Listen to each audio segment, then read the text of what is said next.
आहे तसं लेखी पत्र जनता दल युनायटेडने दिलेलं आहे आणि त्यांचं स्पष्ट म्हणणं आहे की 223, 24, 25 आणि 27 या चारही वॉर्डमध्ये आमचे जी तक्रार होती ती आमची तक्रार आता आम्ही मागे घेत आहोत. काय सांगाल याच्यावर? माझ्याकडे जी माहिती उपलब्ध आहे त्यातून असं दिसून येत आहे की 31 तारखेला जनता दल युनायटेडनी एक तक्रार दिली इलेक्शन कमिशनकडे.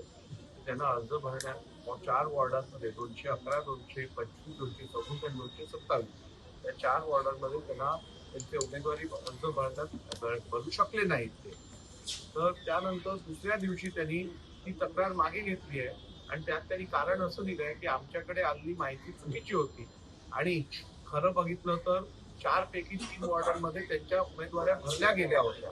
त्यामुळे एक असं दिसून येतं की उमेदवाऱ्या भरल्या गेलेल्याची माहिती देखील त्यांना नव्हती, तरी त्यांनी तशी तक्रार केली आणि ती त्यांनी परत घेतली आहे. त्यामुळे कुठेतरी या सगळ्या गोष्टीचा एक फेक नॅरेटिव्ह करण्याचा प्रयत्न केला जात आहे असं दिसून येत आहे.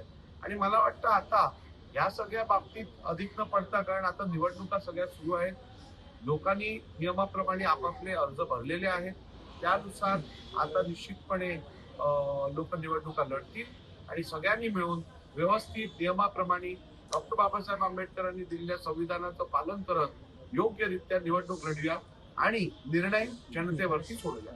परंतु या संदर्भामध्ये आज पुन्हा एकदा हरिभाऊ राठोड यांनी तुमच्यावर आरोप केले की तक्रार जेडीएसने मागे घेतली, माझी तक्रार अजूनही काय आहे? ज्यांना तक्रार करायची आहे ते तक्रार करू शकतात, परंतु त्यात तथ्य नसेल आणि ते नाहीच आहे त्यावरती योग्य ती कारवाई इलेक्शन कमिशन करेल. उद्धव ठाकरेंनी पण तुमच्यावर काल टीका केलेली आहे, राजीनामा घेतला पाहिजे, निलंबित केला पाहिजे अशा पद्धतीचं. उद्धव ठाकरेंच्या केलेल्या टीकांवरती मी लक्ष देत नाही, कारण जुन्या दुखण्या ज्या असतात, जुन्या जखमा ज्या असतात त्या कधी कधी थंडीत अजून दुखून येतात, उजळून येतात, त्यातला हा प्रकार आहे.